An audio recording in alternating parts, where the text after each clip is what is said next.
এর জন্য জেলখানার ভিতরে গেছে, আর একটু জোরে কোন গেছে? একজন আলেমও জেলখানায় দুর্নীতির জন্য যায় নাই। বিভিন্ন মামলা হামলা দিয়ে হয়তো তাদেরকে পেরেশানি করেছে, হয়তো মানুষকে একটু হাসিয়েছে, কিন্তু আল্লাহ পাক তাদেরকে জেলখানার মধ্যে ঢুকাইলেও ইউসুফ আলাইহিস সালাতু ওয়াস সালামের সম্মান দিয়ে আমাদের সামনে উপস্থিত করেছেন। আর একটু জোরে বলেন ঠিক কিনা? কত রকমের টকশো আমরা দেখেছিলাম। শাকিল্লা সোরার কথা তো আপনারা জানেন, ফারজানা সোরার কথা জানেন। তারা যে শাকিল্লা সোরা যখন টকশো চালায়, সে একটা নায়িকাকে, তার সাথে একটা সাংবাদিককে ধর্ষণ করার পরে আমাদের দেশের কোন সাংবাদিক কথা বলে নাই, অথচ আল্লামা ইবনে আল্লামা শাইখুল হাদিস ইবনে শাইখুল হাদিস বৈধ স্ত্রী নিয়া উনি যখন রিসোর্টে গিয়েছিল, প্রথম আলোর মাথা খারাপ হয়ে গেছে, যুগান্তরের মাথা খারাপ হয়ে গেছে, টিভি সেন্টারের যতগুলো টেলিভিশন আছে প্রত্যেকটার মাথা খারাপ হয়ে গেছে। কিভাবে ওনাকে অ্যারেস্ট করা যায়, লাল দালানের ভাত কিভাবে ওনাকে খাওয়ানো যায়। আমাদের প্রশ্ন হলো, ওনার বেলায় যদি লাল দালানের ভাত খেতে হয়, বাংলাদেশের স্বঘোষিত নায়ক সাকিব খান বিয়ে না কইরা দুইটা নায়িকার পেটে বাচ্চা দেওয়ার কারণে সাকিব খানকে ফাঁসির মঞ্চে তোলা দরকার। এখন আর কোন ইসলামের শত্রুরা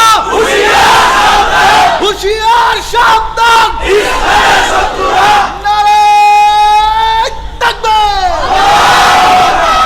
এই জন্য বন্ধু যেই কথা বলতেছিলাম, আল্লাহ কয় আমি আল্লাহকে খালেক হিসাবে, মালিক হিসাবে, রজ্জাক হিসাবে যেইভাবে ভয় করার দরকার, এরকম অরিজিনাল ভয় ওলামায়ে কেরাম জানেও বেশি, মানেও বেশি। জোরে কোন সুবহানাল্লাহ। এই জন্য বন্ধু আল্লামা জুনায়েদ বাবনগরী রহমতুল্লাহ আলাইহি বলেন, একজন সাধারণ আলেম যেই চেয়ারের মধ্যে বসে, তৎকালীন প্রেসিডেন্ট ছিল এবং প্রধানমন্ত্রী ছিল আব্দুল হামিদ এবং শেখ হাসিনা।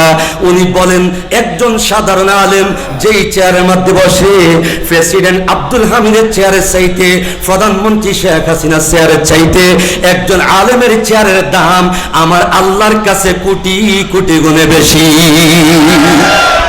আল্লাহ রাব্বুল আলামিন এমন মর্যাদা দিয়েছেন। আপনারা জানেন, এখন বাবুনগরে হয়তো পৃথিবীতে নাই, উনি দুনিয়ার থেকে চলে গেছেন।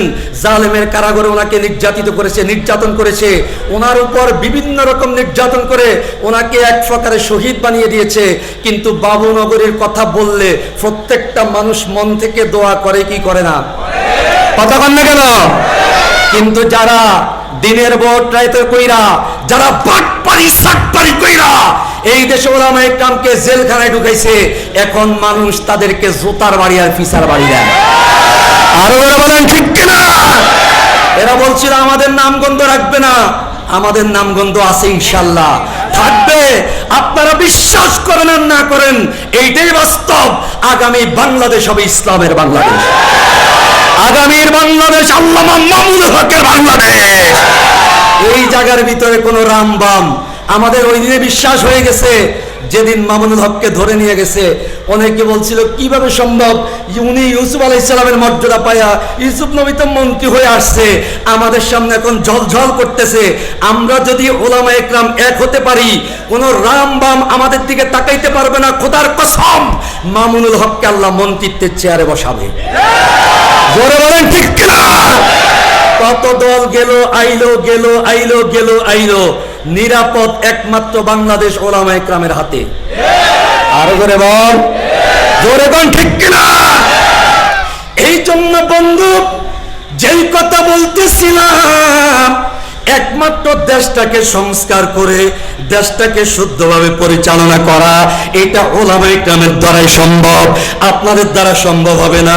হয়তো তিনচিল্লা তবলিগে গেছেন, অত বছর মনের মুরিদ হইছেন, ডালকানগর উজানির মধ্যে গেছেন, সব কিছু ঠিক আছে, সব কিছু ঠিক আছে, কিন্তু দেখা যায় যখন ভোটের ময়দান আসে, রাজনীতির ময়দান আসে, আমার নৌকা লই আমি আছি, আমার দানের শীষ লই আমি আছি, আমার নাঙ্গল লই আমি আছি, আল্লাহর কোরআন কোন দিকে যাবে যাক, সলমনের হাত পাকা কই গেল যাবে যাক, অথচ হজ কই আইছে, তবলিগে করে, মাথায় পাগড়ি দেয়, মসজিদের প্রথম কাতারে আছে, কিন্তু বাটপাড়ের ঘরের থেকে রঙিন টিভি বের হয় না, নামাজও ঠিক মতো পড়ে, রোজা ঠিক মতো রাখে, হজ করে, যাকাতও দেয়।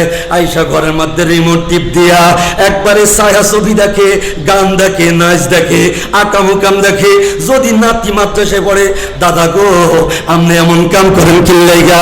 হুজুরে কইছে টেলিভিশন দেখা যাবে না, গান শোনা যাবে না, নাচ দেখা যাবে না, আপনি নাচ গান দেখেন কেন? বাজান আমি এগুলা দেখি না নাতি, আমি এই জায়গার মধ্যে একটু খবর দেখি। এই যে খবরের ফাঁকে ফাঁকে উলঙ্গ নারীরা নাচে, ওরা গান গায়।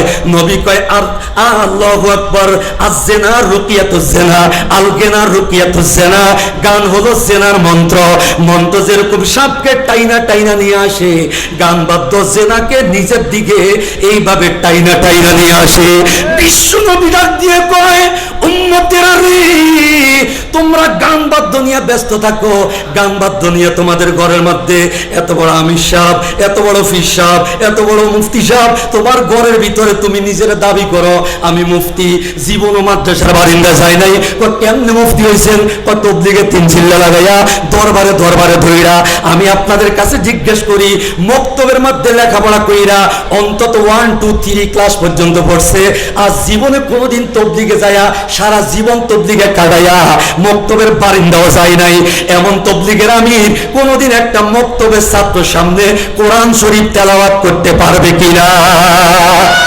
30 পারা কোরআন যেই ছেলেটা মাদ্রাসার মধ্যে বৈশা বৈশা পড়ে, এই ছেলের সামনে আইসা আপনি এখন ফতুয়া জানেন, আপনি এখন বলেন ফয়জুল করিম এটা কি করছে, মামুনুল হক এটা কি করছে? আপনার এই সমস্ত কথা যদি আপনি রাস্তাঘাটে বলেন, জোতার বাড়ি খাইবেন। ফয়জুল করিম কি করছে, মামুনুল হক কি করছে, তাদের সামনে যাইয়া বলো, তোমার প্রশ্নের উত্তর মিলে যাবে। কথা বলেন না কেন? ওলামা ইকরাম নিয়ে উল্টা পাল্টা মন্তব্য করেন না। খুব কষ্ট লাগে যখন দেখি যে রাস্তাঘাটের কিছু কিছু খেকতে চোরা আছে, যারা ওলামা ইকরামদেরকে নিয়ে বিভিন্ন রকম মন্তব্য করে। সাবধানে এই কাজ করা যাবে না। আমি যেই কথা বলছিলাম, আল্লাহ বলে আল্লাহকে ভয় করে কেবলমাত্র একমাত্র শুধুমাত্র ওলামা ইকরাম, আলিমেরা। এই জন্য নবী মদিনায় বইলা গেছে, আল্লাহর নবী মদিনায় বইসা বইলা গেছে, মদিনার এলেম, মদিনার ধন আমি একমাত্র ওলামা ইকরামদেরকে দিয়া গেলাম। জোরে জোরে কোন সুবহানাল্লাহ। আল্লাহ নবী কয় মদিনার এলেম আমি দিছি শুধুমাত্র আলেমদেরকে, আমি এদেরকে টাকা পয়সার ওয়ারিসদার বানাই নাই, আমি ধন দৌলতের ওয়ারিসদার বানাই নাই। ইন্নামা ওয়ার রাসূল আলমা, আমি এদেরকে এলেমের ওয়ারিসদার বানাই গেলাম। ফামান আখাযাহু আখাযা বিহাজ্জিল ওয়াফির।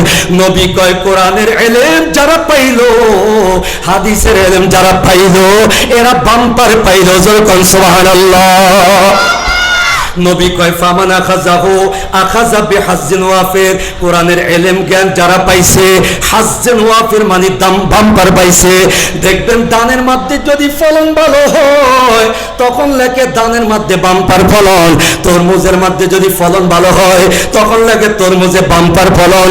আরবিতে বাম্পার ফলনকে বলা হয় হাজ্জিন ওয়াফির। নবী কয় ফামান আখাযাহু আখাযা বিহাজ্জিন ওয়াফির। কোরআনের ইলম যারা পাইলো এরা বাম্পার পাইলো। জোরে জোরে কোন সুবহানাল্লাহ। এরা দেখতে দেখা যায় জামাটা ছিঁড়া, প্রতিষ্ঠান চালাইতে গিয়া মানুষের দ্বারে হাত পাতে, যাকাতের টাকা, ফিতরার টাকা, সদকার টাকা খুঁজা বিচারিয়া নিয়ে আইসা দিন পরিচালনা করে, দিন মানুষকে দেখা শিখায়। দেখতে দেখা যায় দুনিয়াতে এরা লাঞ্ছনা এবং অপমাননা ভোগ করে, কিন্তু আল্লাহর পয়গম্বর বলে এরাই পরকালের সম্রাট। জোরে জোরে কোন সুবহানাল্লাহ। আপনারা মনে মনে কোন কিরে বাবু রে, হুজুরের শুধু দাঁড়ে দাঁড়ে বারে বারে এরকম হাত পাতে, এরা ফকিরে না আইছে, এরা ফকির আসে নাই। আমাদের মাদ্রাসার অবস্থানটা শুধু 1 মিনিট বোঝাই। আমাদের মাদ্রাসায় এক গার্জিয়ান আসছে আমার কাছে, আইসা হুজুর আমার বাচ্চাটা ভর্তি করেন। তো ভর্তি করলাম। ভর্তি করার পরে বলতেছে হুজুর বাচ্চাটা যে ভর্তি করবেন আমার অবস্থা তো খুব ভালো না, ভর্তিটা কি মাফ করে দেওয়া যায় না? তো আমি বললাম ঠিক আছে 7 খন মাফ, আপনার বাচ্চাকে ফ্রি ভর্তি করলাম। বেতন কত? তখন আমার নতুন মাদ্রাসা আব্দুল্লাহবাদ মসজিদের পাশে মহিলা মাদ্রাসা। আমি বললাম মাত্র 1000 টাকা। কয় না হুজুর এত টাকা দিতে পারবো না। আমি বললাম কত দিবেন? কয় 500 টাকা দিব, আমার অবস্থা খুব খারাপ। তো আমি বললাম ঠিক আছে আপনি 500 টাকাই দেন। ওই বাচ্চাটাকে 500 টাকা দিয়ে মাদ্রাসায় ভর্তি করছে। 2 দিন পরে একটা ছেলে আসছে, সে কলেজ ইউনিভার্সিটিতে পড়ে ইংলিশ মিডিয়ামে, খুব সুন্দর একটা ছেলে, টাইটুই লাগাই আইসা আমার সালাম দিয়ে বলে, হুজুর অমুক আমার একটা বোন আছে ছোট, আমার বোনটাকে দেওয়া যাবে? আমি বললাম না, তার বাবা অথবা মা ছাড়া দেওয়া যাবে না। কয় না হুজুর, আমি তার ভাই, আমার কাছে আইডি কার্ড আছে, দেখে দেখেন আমার বাবার নাম মার নাম লেখা আছে। আমি জিজ্ঞেস করলাম তুমি কি করো? সে বলছে আমি অমুক জায়গায় পড়ি, অমুক ক্লাসে পড়ি। তো তোমার বেতন কত ওখানে? সেই জায়গায় আমার বেতন হলো 14,000 টাকা দেওয়া লাগে, কোচিং এর খরচ আছে। আমি জিজ্ঞেস করলাম তোমার বাবা কি করে? আমার বাবা বড় একটা পোস্টে চাকরি করে, মোটামুটি 1.5-2 লাখ টাকা আমার মাসে ইনকাম আছে। মাদ্রাসার বেলা আইলে ফকিরের বাচ্চাকে ভর্তি ফ্রি করে দেন, একটা টাকা লাগবে না। আমরা বলি ঠিক আছে আপনার বাচ্চারা দিয়ে যান, আমরা ফি সাবিলিল্লাহ পড়াই দিব। কিন্তু যখন দেখি তার একই বাচ্চা আরেক বাচ্চারা স্কুল কলেজ ইউনিভার্সিটিতে 20-30 হাজার টাকা খরচ করে পড়ে, তখন কলজাটা আমাদের খান খান হয়ে যায়। মাদ্রাসার বেলায় আসলে তোমরা ফকির হয়ে যাও, আর স্কুল কলেজের বেলায় তোমরা ভিআইপি অন্য লেভেলের হয়ে যাও। এইটাই আমাদের দুঃখের বিষয়। এই